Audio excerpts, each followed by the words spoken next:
ఈనాటి press meet ముఖ్య ఉద్దేశం మరి మే 13వ తారీఖు జరిగే ఎన్నికల్లో బీజేపీ పార్టీ అభ్యర్థుల్ని సీతారాం నాయక్ గారిని ఆరూరి రమేష్ గారిని గెలిపించాలని మరి వారు మాట్లాడేది ఉండే సమయం లేట్ అయింది కాబట్టి మరి ఇందాక పెద్దలు సీతారాం నాయక్ గారు మాట్లాడారు.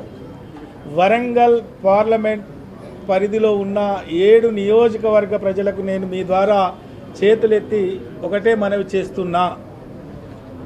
బీజేపీ పార్టీ అభ్యర్థిగా మీ ముందుకు వస్తున్నా. మీరు నిండు మనసుతో ఆశీర్వదించండి. 3వసారి ఈ దేశ ప్రధానిగా మోడీ గారికి కావాలని ఈ దేశ ప్రజలు కోరుకుంటున్నారు. ఆ టీములో మరి మీ పార్లమెంట్ అభ్యర్థిగా నన్ను పంపించాలని నేను ప్రత్యేకంగా మిమ్మల్ని వేడుకుంటున్నా.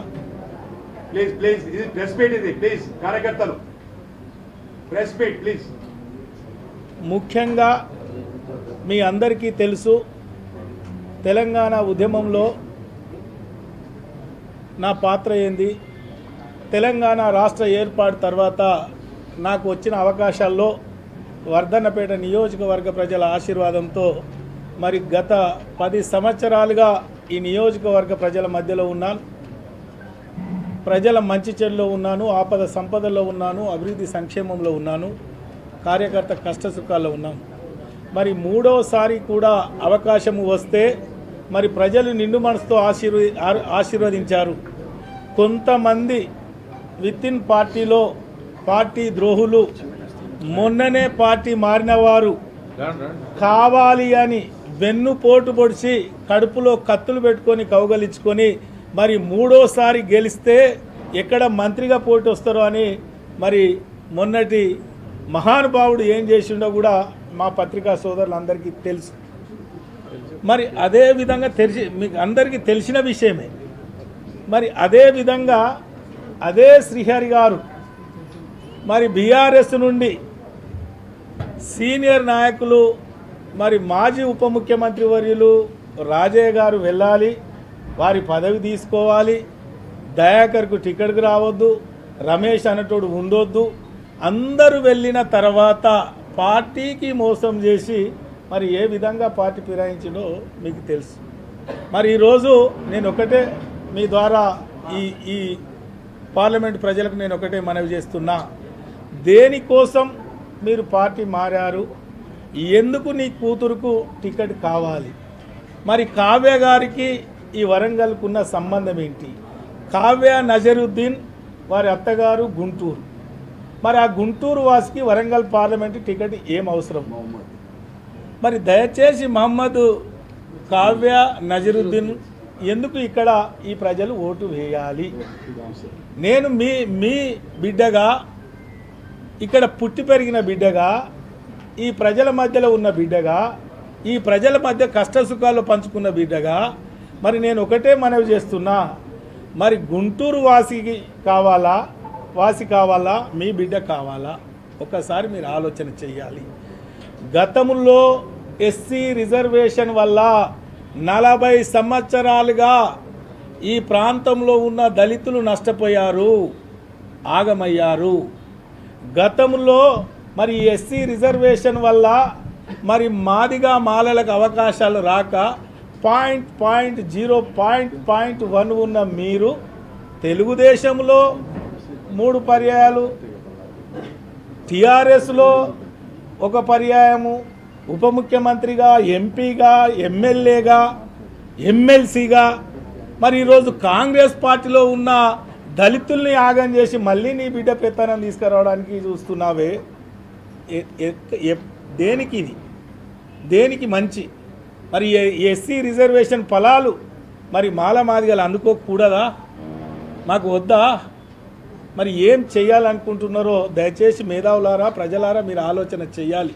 అందుకే ఈరోజు మమ్మల్ని అందరినీ బయటికి పంపి పార్టీకి మోసం చేసిన మరి శ్రీహరి గారికి బుద్ధి చెప్పాల్సిన అవసరం మనందరిపైన ఉంది.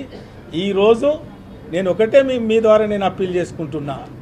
భారతీయ జనతా పార్టీ నాయకత్వంలో మేము పనిచేయడానికి సిద్ధంగా ఉన్నాం.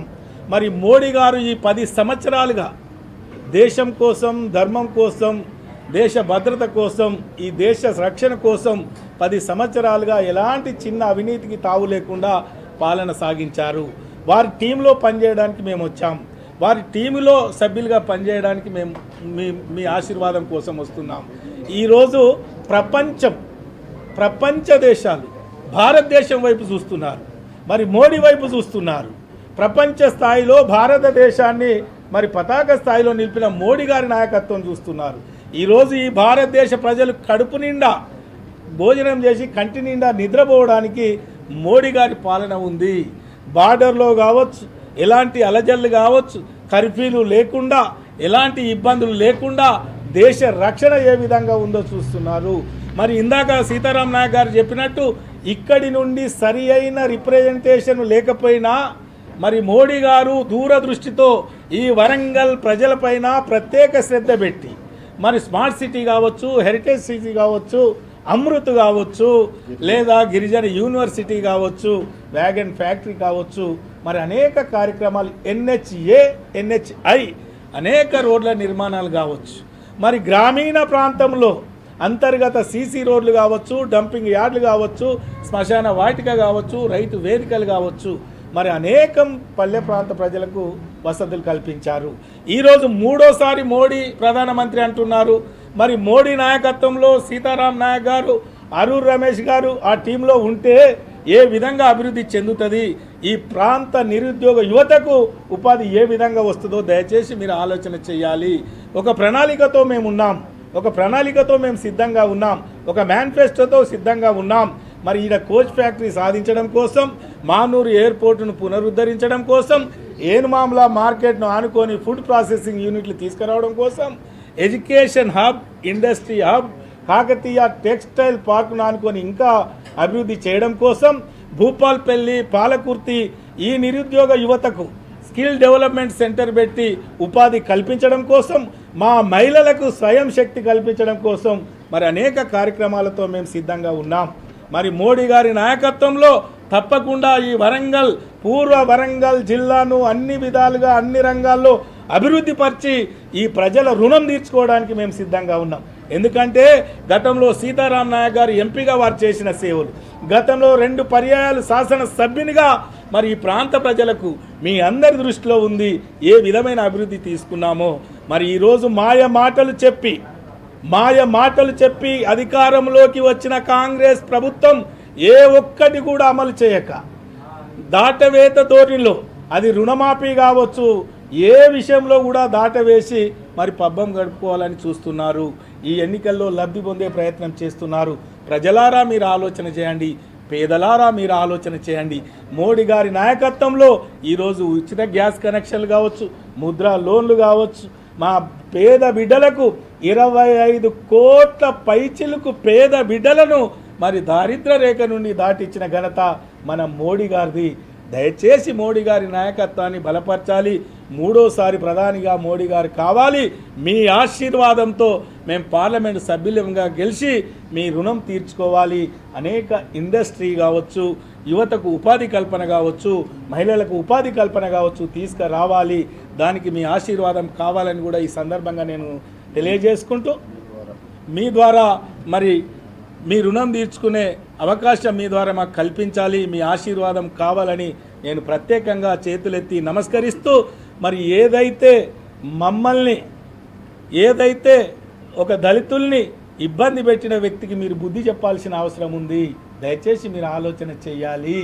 మరోసారి నేను మీ పత్రిక ద్వారా నేను అడుగుతున్నా, MD కావ్య నజరుద్దీన్ గుంటూరు కావాలా, మీ బిడ్డ కావాలా, ఒకసారి మీరు ఆలోచించాలని మీకు చేతులెత్తి నమస్కరిస్తున్నాను.